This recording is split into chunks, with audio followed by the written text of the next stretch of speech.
I mean, did they think that one Puerto Rican's vote was going to be flipped because of a joke that Tony made? By the way, Puerto Ricans are known for being great insult comics. Yeah. Like Luis Gomez, great insult comic. Yep. The fucking Freddie Prinze Jr. was a great comic. Puerto Rico has a history of great comedy. They can talk some shit. If you grew up in New York at all, you know, Puerto Ricans can 100%. talk a lot of shit. Lewis is one of the best shit talkers I've ever met. Also, garbage. But it's so also, Tony had a point. Like Italians. And I'm Italian. Italians and Puerto Ricans have a lot in common, that we talk a lot of shit to each other, so we don't get insulted that much by jokes. It's not the same thing. Right. Like, it's very hard to insult an Italian and have it stick. Yeah. It doesn't work. You can call him a Guido. Like, yeah, I'm a Guido. You can call him a greaseball. No one cares. No one, go back to your country. No one's been there in fucking generations. It's also, my wife is Italian, and all my in-laws, their whole family is Italian. And it is like, when you have a dinner, it's just everyone yells. They're animals. Like, everything's a yell. They're the Romans. Like, I'll literally, my brother-in-law, who I love, is a great guy, super smart, but he will, if he's agreeing with you in a conversation and you were like in the next room, you would be like, is they about to fight his brother-in-law? Like, what's going on in there? No, he's just agreeing with what I'm saying, but he's screaming it at me, you know? But it is a thing where they're very thick-skinned. They're not like fragile people. It's one of my favorite things about them. Puerto Ricans are some of the same best way. Also, look at Puerto Rico. Some of the best boxers of all time came out of Puerto Rico. It's one fucking island. You got Felix Trinidad, you got Gomez, Wilfredo Gomez, you got incredible fighters came out of this one place. You have a fucking tough population, man. Yeah. It's not I mean, I'm sure there was a few people that were pissed off at that joke, but the reality is one of the things that helped Tony is that joke was based about Tony's concern for the environment. Tony is obsessed with recycling. He's like, recycling's bullshit. It all goes in a landfill. I'm going to put it in the blue bin. It all goes in the landfill. So Tony was obsessed with the Pacific garbage patch, and then he got obsessed with Puerto Rico because they don't have any room. So their landfills are just overflowing with garbage.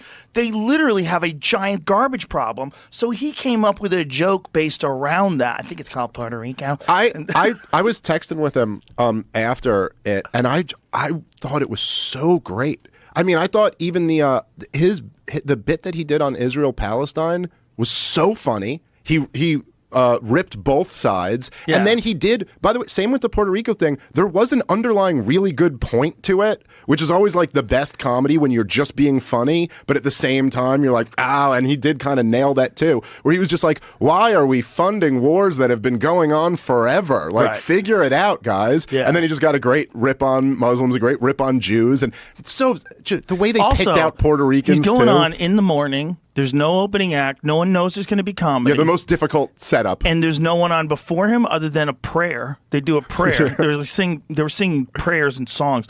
And then the music stops, and Tony goes on flat to a bunch of people in the middle of the day. Well, yeah, the lights are on bright. It makes no sense. It's the worst setup of all time for comedy. I remember in real time when I was watching it, like being like, I was like, well, I mean, Tony's not going to be able to do Tony in this setup. So like, I wonder what he's going to do. And then like, as it starts, you're like, oh, he's just going to do Tony. Yeah. Oh, that's crazy, dude. It's crazy. Good for him. It's the that's nuttiest ballsy thing. Should have never done it.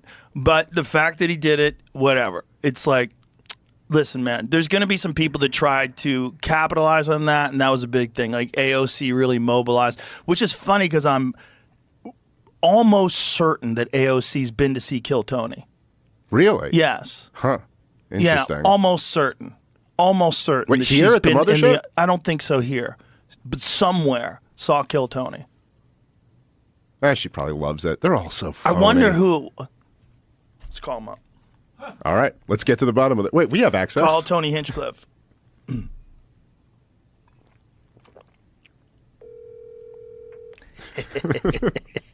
Hey, dude, you're live on the air right now with Dave Smith. I need to answer a question. I need a question answered. Did AOC ever come to see Kill Tony? She says that she did, but we're almost positive that she didn't. I never met her in any of the shows in LA. I mean, she could have conceivably have bought a ticket to Madison Square Garden, but she never posted about it. Well, she probably wouldn't post about it. It's too sketchy. Your show's sketchy. Yeah. But so how do you know that she says that she was there? She tweeted that she's been to a taping. when all that stuff went down, she said that she's disappointed in me and she's been to a taping. I can't remember the exact tweet right now, but it was the day of the Madison Square Garden Trump thing. She posted, "I'm really disappointed in Tony Hinchcliffe.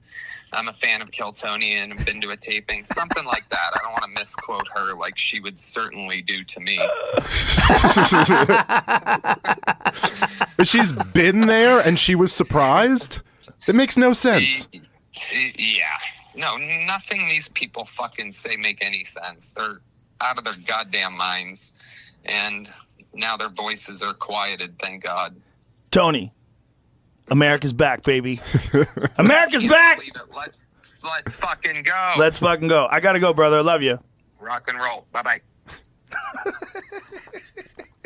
Nobody who's ever been to Kill Tony would be disappointed. It didn't matter. That doesn't it was make a any political sense. tool. Of course. It's like if you have a wrench, here's a bolt. I need to use the wrench. That's what it was. Yeah. Like, so AOC was telling people, send it out in all your group chats, let people know.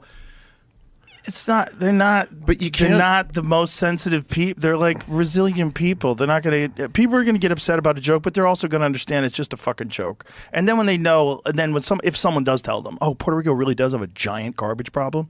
Like, it's a giant problem. The overflowing land. You ever see it? Yeah, yeah. It's crazy. Look at the images. You're like, oh my God, you got to do something about this. You can't cover your island in garbage. This is nuts. Yeah, look, it's. I just like I was saying before though, man. I feel like if you zoom out, like if you look at it closely, you would be like you said with the Sorry. Oh yeah. Yeah, she said she's been to She's been to shows. Yeah. Wow. Before people try to act like this is some PC overly sensitive nonsense, which is what it is. I've been to Kill Tony shows. I'm from the Bronx. I don't give a shit about crude humor. Then what are you doing? Well, then what are you doing? clearly Don't pretend you do. that your support for Trump is a joke. Own it. You're doing a set to support him. That's a choice.